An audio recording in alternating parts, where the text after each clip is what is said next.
him a better shot at making it. Because it's still not guaranteed even if they're 2-0, right? If rival 2-0 here, yes, they're out of the relegations. Right. With this one win, actually, they're outside of relegations. That's what I was thinking. But it doesn't mean they're not into Super Regionals. That's true. That's the other gauntlet. thing. So let's see what they can do with the game 2. Burrito, though, let's see if they can fight back against this Ratatoskr and Origen. And there's a ban of that nice little Jingwei that we saw played there that, you know, respect ban from rival. It was a little bit of an issue for Vote playing against the Jingwei. The amount of distance that she can cover between that Gust into the agility combination, not to mention that ultimate get out of jail free card. Vote not having any of that. So first pick over to rival here, the Odin ban again. What is with the Odin ban? I'm just not so sold on it. I guess they've been playing rival a bit, or they've heard about rival running Odin, because they ran Vamana jungle, so Warriors. That's true. Yeah. That makes a little bit of sense, actually, with this Odin jungle. There's just so many gods that you could potentially run here that don't have that natural escape, and this Odin could be an absolute nuisance. And not only that, we were talking about in game number 1, how Musin Cobb has been like that flavor of the month kind of pick, and Odin definitely shutting that down. Why is he not getting ganked? That's what I've not noticed. Like, every single one of these AMC games, is he too safe to gank? Is that what people are trying to say now? The problem is, Musin Cobb, even if you do gank him, he's going to be dealing a lot of damage in return. Similar story to Anubis. Like, yeah, Anubis has no escape, but he'll do a lot of damage. Same case for Musin Cobb. Okay, well, let's see what happens with this AMC this time around with the RTO locked in again. So RTO starting to see a little bit more play. Not the greatest of results, though, overall. Probably, I think it's probably 50-50 without even looking into the statistics of RTO play so far in the Pro League. Fafnir and Giannis. Giannis back again for Wolfie. Wolfie playing out of his mind on this Giannis, just being able to duck, dodge, weave all throughout these portals, able to get in and out of the action for not only himself, but the team. And I think Rival now with this Fafnir pick for Callus is able to probably start some of these goal fears a lot earlier this second game. You talk about the mobility Giannis has to dodge a lot of abilities. Well, you can't dodge the Circuit Poison if she hits you with it. So even if you do get through the portal afterwards, you're still going to take damage there. So that Circuit pick, do like coming out here for Johnny. That's a good idea here to try to find ways to shut down members of Rival that are going to go through that portal and escape. Another good pick here would be the Ram, but a Musin Cobb already locked in for Burrito. And finally a Toth ban as well. Not seen one of those in a little while as Toth is slowly drifted. You know, he's just slowly drifted and being picked in the mid lane all the time. It's just the meta, honestly, here from SMITE. It doesn't matter what god you're picking because every god in SMITE has its fair usage. You can even look at Arachne, Aphrodite, and we could still, like, potentially, yes, you look at me like you're crazy, That's but what are you talking about? There's still SPL the caliber. Like, in very Sure. specific compositions here, you can make it work. If you're looking for late game, you bring out the Aphrodite. If you're looking for early game shenanigans, you bring out the Arachne. So Sun Wukong locked in, another god that we don't see too much of just lately after he got some adjustments and everybody stopped playing him, but now he's being picked up by Burrito, Medusa Cucullin. Cucullin last pick. What a time to be alive. I know, honestly, even with some of the changes here, still a good idea here for Rival to get this god under their belt. With Osiris locked in for Rival, I'm still expecting this to go to Deathwalker. Okay. The way he played it in game number 1 was just so annoying for Burrito to handle. And then finally, a Sol locked in for Burrito in the mid lane again, going over to Farad Crick. How do you feel about comps here? I think that the late game composition should go for Burrito, honestly, simply because they have this Musin Cobb Soul combination. The damage is there. Now, the control is not the most in the world here. Ardo's going to be able to cripple you, but they're not going to be able to, like, really keep you into place. Whereas if we're looking at Rival here, they're kind of relying on displacement or repositioning with the Giannis portals and being able to out-kite their opposition. Definitely issue with Burrito here. Hard CC. That's what I can see for sure. They're really lacking quite a bit of that. As we go into game, though, let's find out if Rival can get the 2-0 against Burrito, or Burrito once again take another scalp, another game off another team that wasn't expected this split. I think the longer these team fights last for Burrito, it'll be certainly in their favor, honestly, because of Johnny playing the Circuit, the rest of Rival. You got baited, Toli. It's not going to be Deathwalker on that Osiris this game. Isis Baby. I think that was the whole idea by the comp choice too. Like, instant look at Osiris again, you know, after Deathwalker had such a good game in that first game. Doesn't really surprise me to see him instant lock it and then go, we're not even going to play him in there. He's not even going to take it. I think it's the Soul Lane matchup because the Cucullin will just lane Sun Wukong early game. You're really looking to get that rage built up, and there's a lot of solo potential kill here. Deathwalker, if he gets transformed with a rage mechanic around level 2, level 3, that could be an easy first blood. Well, Sibi's already going to lose 200 health there in lane. Has to use a health potion early on. You know how annoying it is 200 health, Toli? How annoying? Do you know how? How? Because each one of those little blobs of a health bar is worth 100 health. Wow. The more you know. There you go, teaching you and the people at home. If you would have known that, you might have been a world champ at one point. Maybe. Look at that, 243 damage from Deathwalker. I'm a genius. That's the equivalent of 1 health potion. That's 50 gold, or even just 1 tick of the health chalice. 50 gold wasted early on there because of the early poke, and now Burrito stole speed and then run away from 2 members. Fusify blinking away for his life because of that speed buff invade. They really want to try to min-max 3v2. their own blue buff here. 3v2, here we go. Deathwalker and Ice Ice Baby versus the world. Deathwalker will get his rage form soon, but he needs to get away from the damage that's coming out. The 2v3 was a terrible choice from Rival, as now Deathwalker's running away. Rival, though, however, did get away the speed buff and steal that by the looks of it, or did they? The dash is good. Sibby's going to get locked down for the moment, taking a lot of damage. One more in here, needs to connect, but he's turning around the corner. The portal will allow Ice's Baby to get the first blood. Deathwalker's going to fall in response soon after, however, and Johnny picks up that kill, and giving Circuit early kills, even if though it's not a first blood, is useful for Burrito here, but Rival still looking at the blue. That's true. The blue buff here will be secured from Rival here, but now it's Johnny forced to disengage. Vote's going to get locked down in place. The portal from Wolfie was so good. In comes the bear, and there goes Vote. Wolfie now having to try and get away from Fusify, continuing the chase. Johnny coming around the side, and he's going to look towards Ice Ice Baby instead, who's under pressure. Oh, the portal. But a great portal from Wolfie will save the day. The cooldowns from Johnny was available to continue the chase onto Ice Ice Baby, even if he uses his zigzag dash just to cut the distance and then uses Circuit taunt onto Ice Ice Baby. That would have been enough for the rest of his teammates to follow up. Tell you what, if Deathwalker wasn't as close to Ice Ice Baby, then Ice Ice Baby would have had to turn around as he got kissed by the Circuit. So the range implications of that was so big. Otherwise, I think Ice Ice Baby would have died there. It's a game of inches there, and that's just so unfortunate for Burrito. They found 2 picks. They could have found a third there, but regardless, they're able to strip away the speed buff from Ice Ice Baby, find an early kill onto him, really shutting down his momentum. Meanwhile, in the left-hand side, we saw 4-on-4 in the right. Kaspanavai versus Kalas. It's a Fafnir against the Musenkop, a 1v1 in the dueling. Well, for a second, and then just as we say that, that's when we finally see supports turn up or other members to this dueling. A dwarf versus a bee. How often would you expect to say that? Not very often, honestly. And I don't know who wins that fight in the long run, but this is an interesting idea to put Fafnir alone in the duel lane, trying to get him the levels, because as long as Rival can make this rotation, Fafnir hitting level 5, he can find that AoE coerce as soon as possible. And the one thing you think about too, Tolly, is like most Guardians, when we talk about them, you generally want your Guardian support to be ahead, if you can be, of the curve of the game, just because their damage is actually more influential then. Obviously, the damage is pretty solid, but it's more influential because the other characters are a little bit squishy and not as built up in terms of itemization. That's true. The damage base and scaling is pretty good on a lot of Guardians. Scaling on a Fafnir, not the highest, but you're really looking for the levels in general just to find a higher hitting hammer, and then maybe getting some of these items online, potentially trying to rush maybe Shogun's Kusari later on. Very true indeed. Speed going to go to Ice Ice Baby in his own half of the map for the time being. Burrito's speed buff is due up momentarily, but Team Rival is going to go back to farm mid. I tell you that, but Burrito, I think Team Rival just realized it themselves and just headed into the jungle for the right and elementals first of all. We'll see what happens next. As Wolfie is 5 now, so space and time is online. He's trying to find something happening in mid. Is Johnny potentially looking for Ice Ice Baby, but 3 members from Rival hold strong. Everyone from Burrito given a little too much space, considering that Burrito cleared that way first. I would have loved to see Burrito play up there. Here's the collapse onto the speed buff. The kiss came out from Johnny there just to slow them down. Deathwalker's already aggroed the speed and still in his ultimate form. They're going to cause some issues, or I should say his rage form, causing some problems, but Fusify's here too.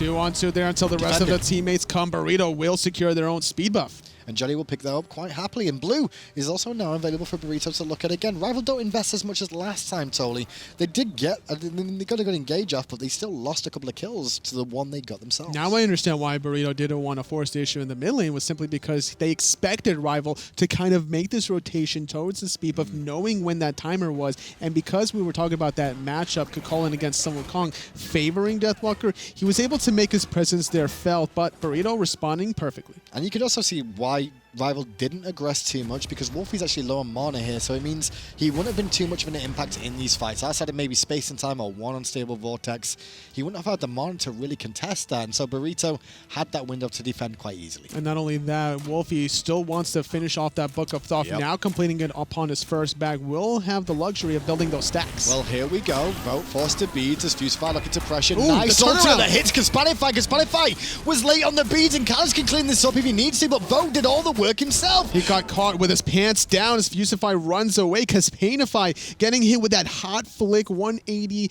Petrify from Vote. I also do like the idea of the ult from Wolfie there too. Not only he wasn't coming through it himself, it was there to try and help secure if need be, but also create an escape route knowing that there could be a rotation coming. Good job from Callus using that hammer to clip that Harpy and hit Johnny just for good measure, maximizing that potential, even getting 30 gold off of the Traveler Shoes. I noticed what Johnny was trying to do there. He's trying to hunt for Medusa, knowing the beads are down and the ultimate is down. It is a free potential pick if they can find it, but Vote should just play this relatively safe now for a little while, and that just comes up so big for Rival. There's just no problem at all for Vote. Now, with that one death onto Kaspanify, Vote's going to be able to pick up his own red buff, whereas Kaspanify can't find it the same time, or it's about a 1 minute differential, so this Medusa should be able to outbox the Musenkov for the moment. Yeah, just keep an eye on those wards placed down the left-hand side of the map. You can see that Vote's got plenty of coverage, and Johnny did rotate into the purple buff for a second to see if he can get a gank off, but wards gave the game away.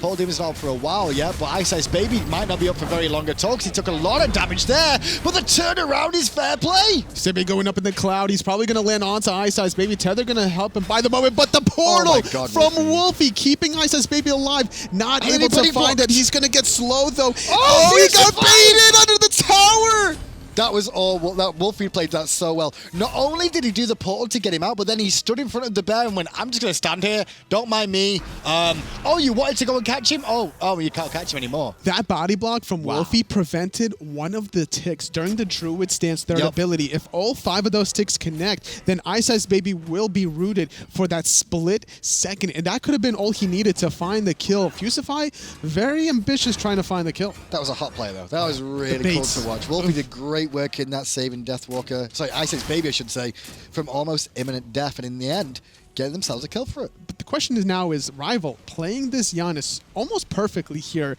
It might be revealing a little bit too much for the Gauntlet, showing how good Wolfie playing this Giannis. I would expect a lot of teams to maybe respect ban Giannis. Now, hold on. I agree with you in one aspect, but I don't agree at the same time because Rival haven't had a great split. And this is do or die.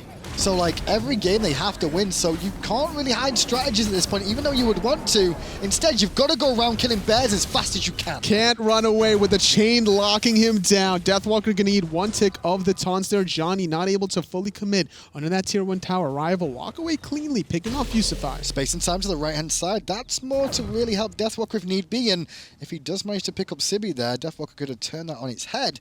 In the end, it's down for now, and Johnny's still lurking in the shadows once more. Is that a ward he's right next to? No, it's a friendly ward. That's his own ward, yeah, that's right. It's not a regular or a sentry ward for Rival, so instead Burrito playing around their own wards. But because Johnny didn't walk underneath that bottom right sentry ward from Rival, he knew, or everyone from Rival knew that he was on the right. Farah Crick was just in the wrong place at the wrong time and walked into a part of town that was not his or his team's. Instantly removed from the map. Even if you are solid, if you've got no beads, you can't hit Disapparate. No, not at all. Johnny, though, in a 1v2, he's forced to zigzag away from the tether. The rest of Rival clearing the mid wave. On the left-hand side, though, could be a little bit of trouble. Yeah, Fusify's dead again. This is not a good slash time for an RTO, that's for sure already, as Vote and Callus combining very well together on this left-hand side of the map. Wolfie and Ice Ice Baby. Wolfie's been roaming quite heavily, to be honest, like supporting where need be, and that's kind of what you're expecting from the Giannis in the early game if you're going to look to draft it. This is the way you deal with gods that may quote-unquote seem OP or just too strong to deal with. You just kind of group up and you don't allow these gods to get free farm here. And this Artie already at 1-3-1 is 3 levels behind his counterpart on Callus. Well, Johnny only uses ambush and his Deathbane, and now the kiss is down too. Going to fully commit to Wolfie, he'll get his beads out, but in the end, Johnny ain't more than he bargained for. Paul to the rescue again for Wolfie, and the dot damage will not be enough. But Ice Ice Baby's in trouble against the bear, but the bear gets hit by a hammer through the wall, and Ice Ice Baby gets to walk away. Stellar Burst not able to bend too much around the corner. Yet again, Ice Ice Baby surviving, and Wolfie's portals are just on point every single time. The beads and the portal was enough of a timing window to use that portal, avoiding the supernova from Fairkirk and the blink from Fusify.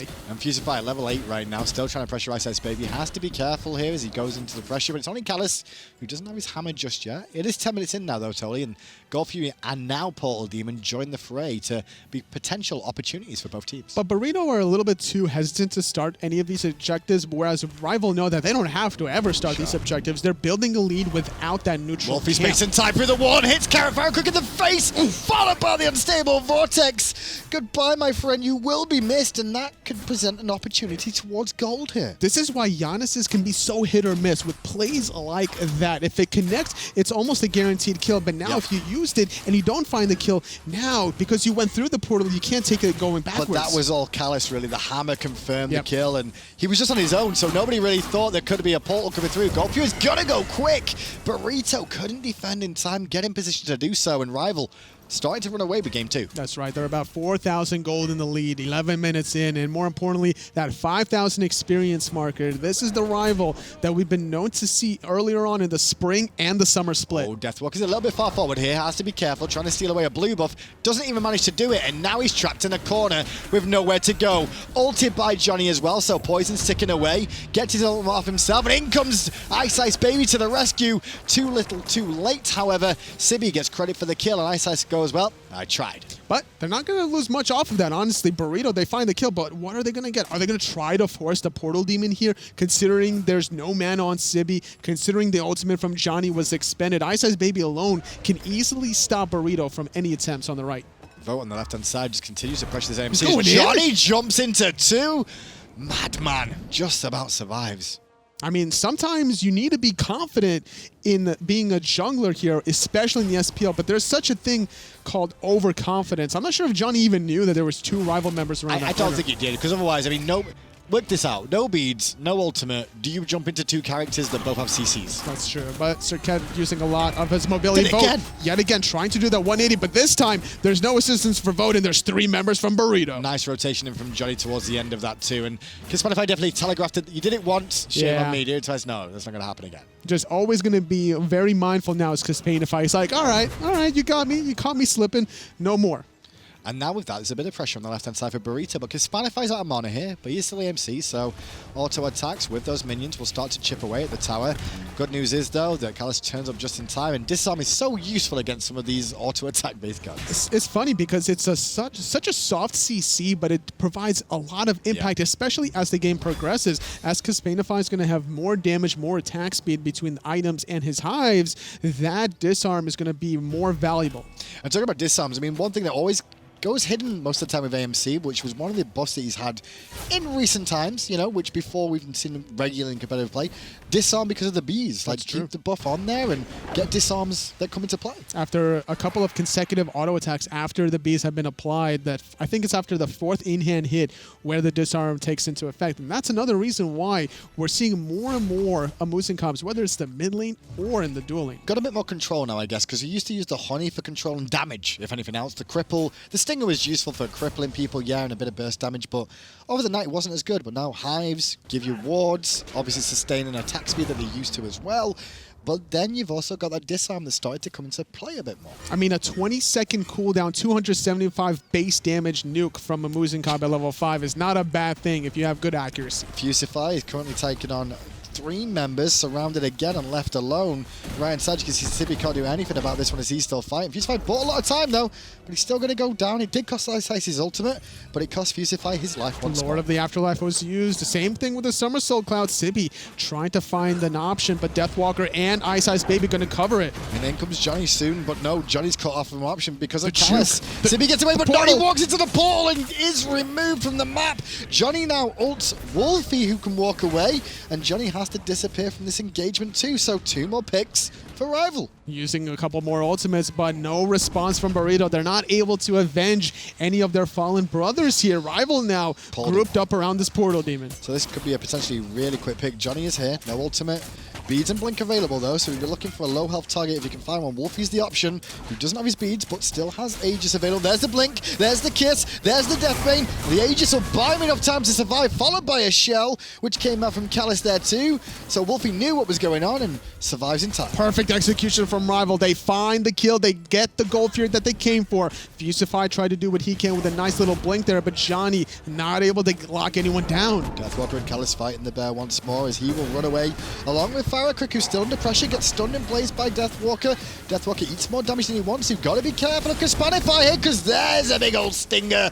Farrakrick credited with a kill. But Rival taking the portal. They're trying to go into the mid lane here. The ultimate, or not the ultimate, just a normal portal from Wolfie. Going to try to get in position here. Ice Ice Baby tether onto two. Sibby's forced to retreat under the tower. Fusify though, he's getting locked down. Yeah, Fusify's in trouble again, but manages to survive for a second, but can't get out of the fight. Has to commit.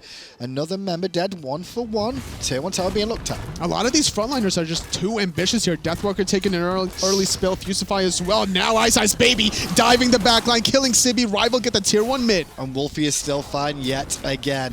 Didn't have to use his beads as he didn't have them there, but Baby's picking up 2.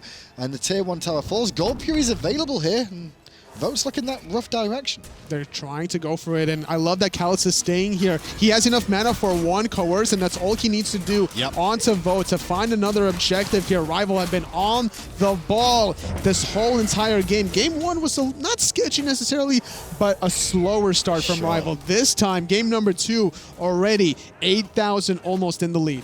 So what was the big telling point for Burrito this game? What went wrong for them? Because like Rival just seemed to have just run away from it from minute 4. So somewhere around 4 minutes, it just started getting out of control. It was the early game pressure around the speed and the blue buff here that Rival was able to do when the game started. And then 3 minutes, they tried again. They didn't get it off, but they found the plays elsewhere. That one play that Vote did earlier on to Caspanify bought him enough time to kind of shut down that lane for the most part. And then the rest of Rival, they know that they can T-Fy more efficiently. And then Fusify was just getting caught over and over again, sitting at 1, 5, and 4. This 2-level lead from Callus bottom the second relic slot, but getting this girdle. Ice Ice Baby looking to zone away 3, has Callus in support now, who gonna get stunned out by Fusify there, but no more than that.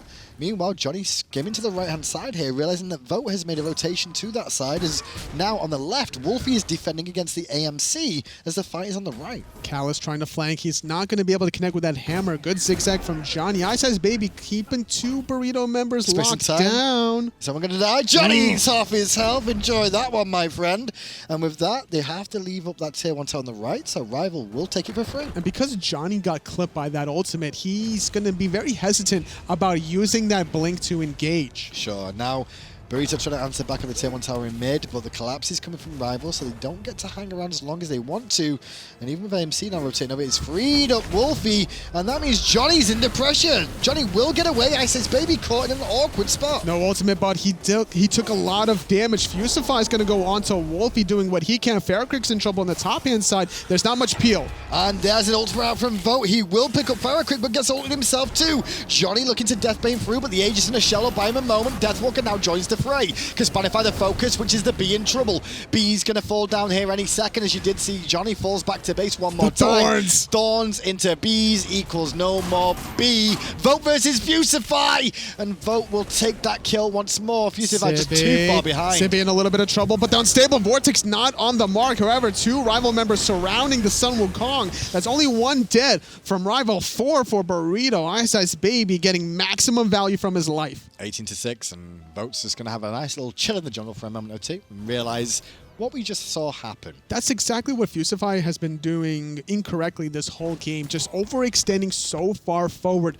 trying to find the kills, and because he's that far away from his backline, there's no more protection to save his hyper carries. Farrakrick was in early trouble in that engagement, but no one to really bail him out, and that's the one issue with RDO. You can be aggressive, sure, and find the kills, but if you're going to be that aggressive, you have no backline protection. Well, you need support, totally. Like in the early stages of the game, at least until like you've got almost like halfway to full build, if not full build in RTO.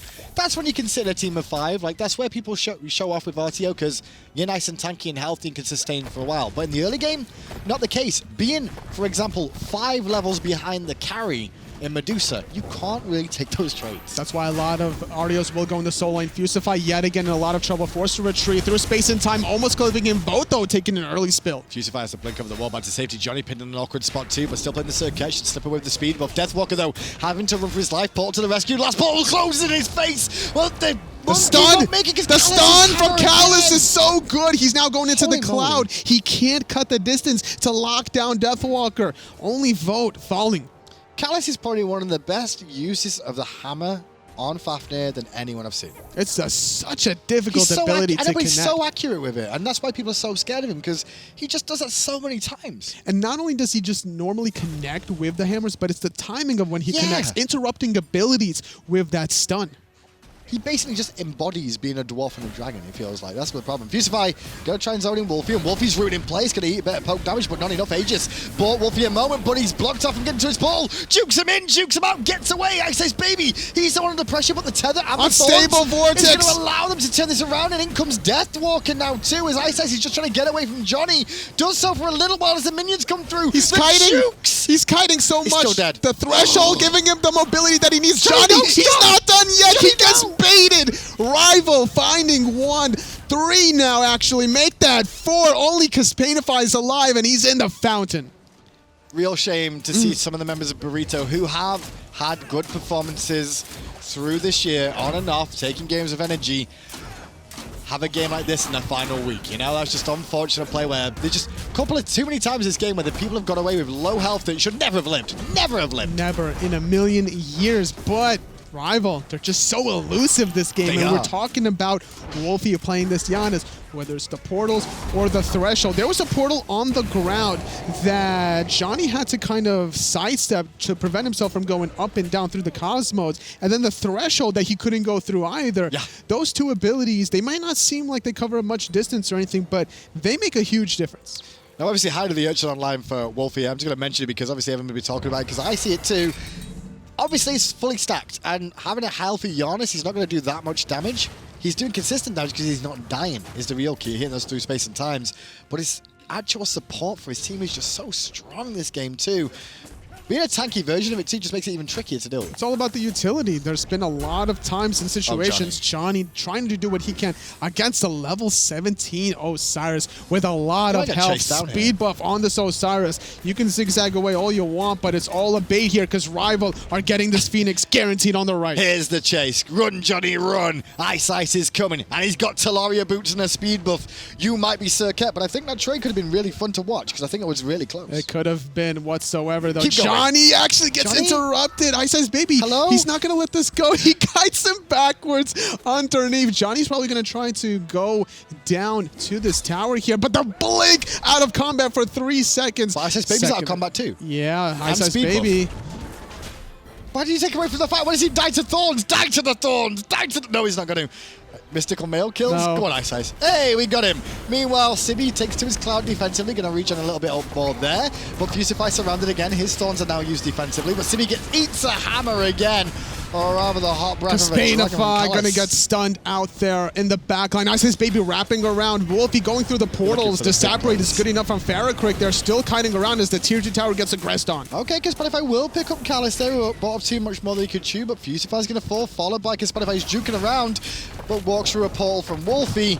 And there's another man lost. Farrakrick's next on the list, and that will be a deicide any moment now. Vega's going to buy him some time. Wolfie with the unstable vortex. Tier 2 fell. Right Phoenix fell earlier. Mid Phoenix will fall as well. It's only Johnny alive here, as the Titan is not going to get aggressed on here. Rival going to play very safe as Callus has been dead. Interesting to see that back in there. I think it's because Deathwalker DC'd. You can see it on the left-hand side. So I was like, why wouldn't they end there?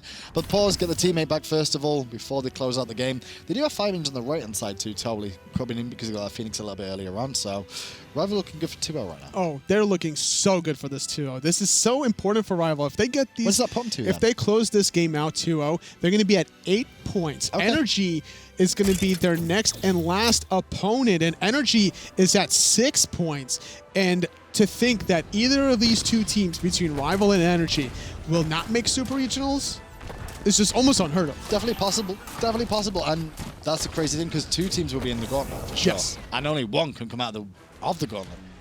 Man. the fact that Elevate found the one victory against Obey just shakes everything up, even for Rival. Well, even though that happened, like Elevate were already third anyway, but you didn't expect them to take a game off Obey because nobody has, right? Nobody has. Nobody has. So, that was their first loss in this entire fall split. And to do it to Elevate, who were in that position already, where they were in a nosebleed section already, that's crazy to see that. Very impressive play from Elevate, and also very good cleanup performance from Rival between Game 1 and Game 2, also between Week 4 and Week 5 here. This is the Rival we've been used to seeing. Now, over to the left-hand side go Rival. Only reason for this is it's the only Phoenix that still stands. Keep an eye on Wolfie. He's having a fantastic game so far. And he also has the ultimate that can travel across the map. And with the level difference between some of these characters, he could potentially one-shot at this point. 8-0 and 11 on this Yan. It's so difficult to kill him between those thresholds and the portals, not to mention that height of Urchin. He hasn't had a single death this entire game, and it's just Burrito that's been on the back foot this whole game. All Burrito grouped up on the left-hand side, but two go towards Min to deal with Ice Baby, Fusify and Johnny specifically, but Fusify's in a bit of trouble now as he gets hit by the Tether. Meanwhile, someone in more trouble is Sibby. Already dead, didn't get to use his ult, space and time got fly by Wolfie, didn't find a pick there whatsoever. Meanwhile, Johnny in the back is looking to try and clean up kills, won't be able to find a single thing. Instead, he gets beat up by minions as Fusify falls for his 9th death and probably final of the game. 2 dead members from Burrito. 5 stand strong from Rival. No more Fire Giant buff, but they have the Fire Minion wave. The stun from Vote onto Caspanify. Titan gonna take some damage, already have health. And this should be the final call here as still everybody on Rival alive for a second. Deathwalker will live just in time. 30-9. Rival take the 2-0